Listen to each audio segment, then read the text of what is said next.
దేశవ్యాప్తంగా మోడీ హవా కొనసాగుతుంది. ఆప్‌కి బార్ మోడీ సర్కార్ అంటూ 400 సీట్లు గెలుస్తామని చెప్పి బీజేపీ ధీమా వ్యక్తం చేసింది.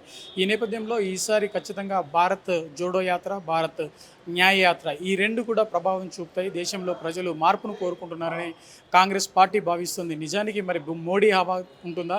లేదంటే కాంగ్రెస్ పార్టీ హవా ఉంటుందా? దీనికి సంబంధించి మనతో మాట్లాడడానికి మెట్టు సాయి మనతో పాటు ఉన్నారు. వారిని అడిగి తెలుసుకుందాం.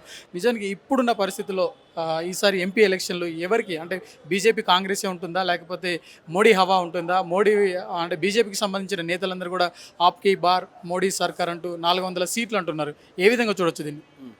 సరే ఇప్పుడు రాజకీయంగా చాలామంది నాయకులు ఉన్నటువంటి విధానంలో రాహుల్ గాంధీ యొక్క నాయకత్వం చాలా డిఫరెంట్.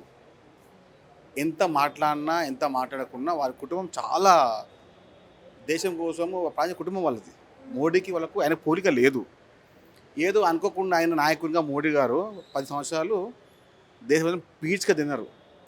400 పార్ 400 పార్ అంటే డీజిల్ 400 పారా, లేక పెట్రోల్ 400 పారా, లేకుంటే ఒంటరిన 400 పారా?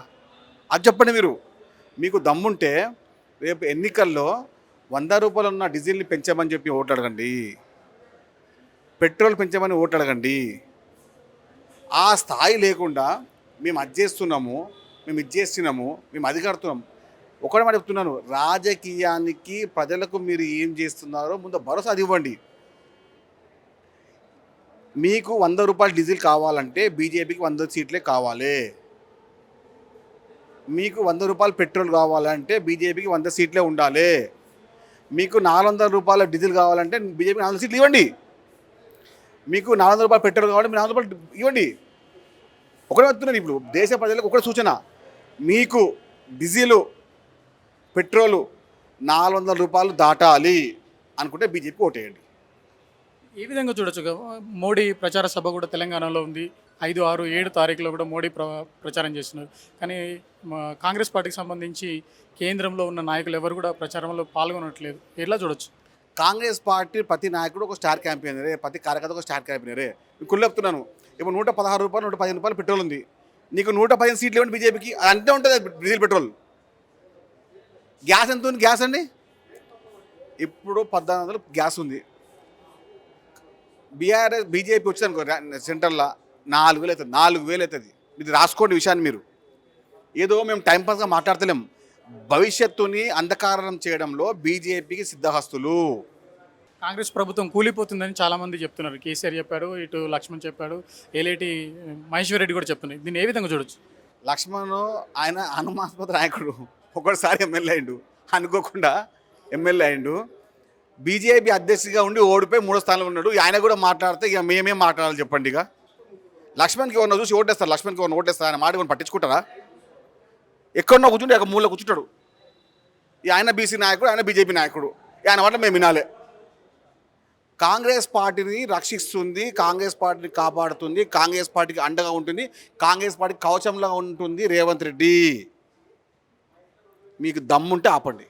బీఆర్ఎస్ నేత మాజీ సీఎం కూడా వ్యాఖ్యలు చెప్పారు. ఎలక్షన్ల తర్వాత కాంగ్రెస్ ప్రభుత్వం కూలిపోతుంది అంటున్నారు. అంటే బీజేపీకి బీఆర్ఎస్కి ఏమన్నా లోపాయికారి ఒప్పందం ఉందంటారా? ఒక నాణానికి ఉన్న బొమ్మ బొరుసు బీజేపీ బీఆర్ఎస్. ఇది నిజం, ఇది నిజం. రాజకీయానికి పరాకాష్ట, రాజకీయ విభజన చేసేదే బీజేపీ బీఆర్ఎస్. మేము బాజాప్తా బీజేపీ అయితే కొట్లాడుతూనే ఉంటాం. మేము రేవంత్ రెడ్డి సన్నగా ఉన్న కరెంటు తీగలాగా పట్టుకుంటే మాడి మసైకి బొగ్గైపోతారు. ఎంపీ ఎలక్షన్లకు సంబంధించి ఇంకా కూడా సీట్లు ప్రకటించకపోవడానికి కారణం ఏంటి? ఏ విధంగా చూడొచ్చు? మిగతా పార్టీలందరూ కూడా అభ్యర్థులను ప్రకటించారు, వారందరూ ప్రచారంలో తీసుకెళ్తుంటే కాంగ్రెస్ పార్టీ వెనుకబడింది అని చెప్పేసి ఒక ఆరోపణలు. పోటీతత్వం ఎందుకన్నారు? పోటీ ఉందని ఎందుకన్నారు? గట్టి పోటీ ఉంది ఎందుకన్నారు? అది కాదు. ఎక్కడైతే మాకు అనుకూలంగా, ఎక్కడైతే సీట్లు ఇచ్చే విధంగా వీళ్ళకి ఇబ్బంది లేదో అట్లే సీట్లు ఇచ్చేశారు. 3 సీట్ల కాడ గట్టి నాయకత్వాన్ని రేపు ఎన్నికల్లో ఎట్లా గెలవాలి అనే విషయాన్ని తీసుకొస్తున్నాము. ఇంతకుముందు ఖమ్మం గెలిచింది బీఆర్ఎస్, మేము గెలవాలి.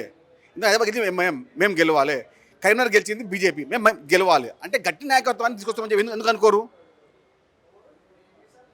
బలమైన నాయకత్వాన్ని మేము ఎందుకు అనుకోరు? ప్రతిసారి ఎందుకు ఒక్కోరని చూస్తారు?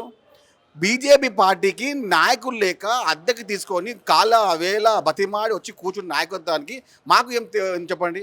కాంగ్రెస్ పార్టీకి ప్రతి పార్లమెంట్లో 5 మంది నాయకులు ఉన్నారండి. అసెంబ్లీకి 3 నాయకులు ఉంటారు, గట్టి నాయకులు ఉంటారు. కాంగ్రెస్ పార్టీ నాయకత్వానికి కొరత లేదు.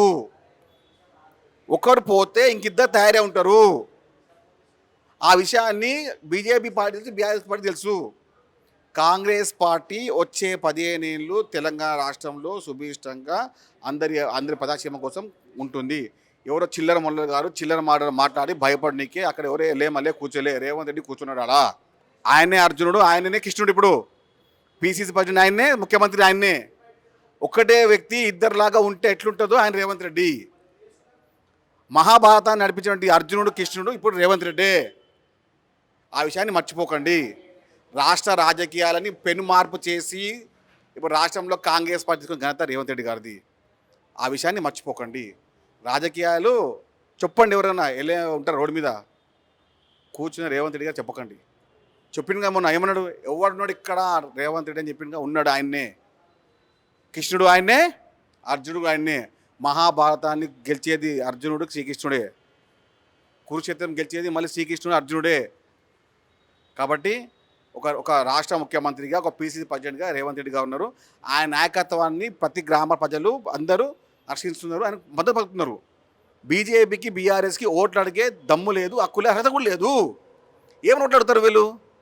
మేము దమ్ముంటే రేపు ఎలక్షన్స్లో మేము ఉన్న డీజిల్ని పెంచమని ఓట్లమని చెప్పండి. దమ్ముంటే డీజిల్ పెంచమని ఉన్నాడు అని చెప్పండి.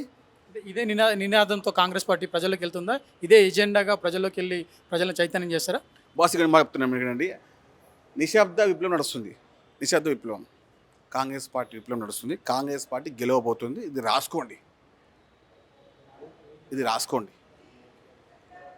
Thank you so much. మొత్తం మీద కేంద్రంలో వచ్చేది కాంగ్రెస్ పార్టీ కాబట్టి నిశ్శబ్ద విప్లవం జరుగుతుంది. రాబోయే ఎంపీ ఎలక్షన్లో ఖచ్చితంగా కాంగ్రెస్ పార్టీ తన మార్కును చూపెడుతుంది. ఒకవేళ కనుక బీజేపీ బీఆర్ఎస్ కనుక ప్రజల్లోకి వెళ్ళినా కూడా ఓట్లు అడిగే అవకాశం లేదు, వాళ్ళకి అర్హత లేదు అంటున్నారు. ఖచ్చితంగా రాహుల్ గాంధీ దేశానికి ప్రధానమంత్రి అవుతారంటున్నారు.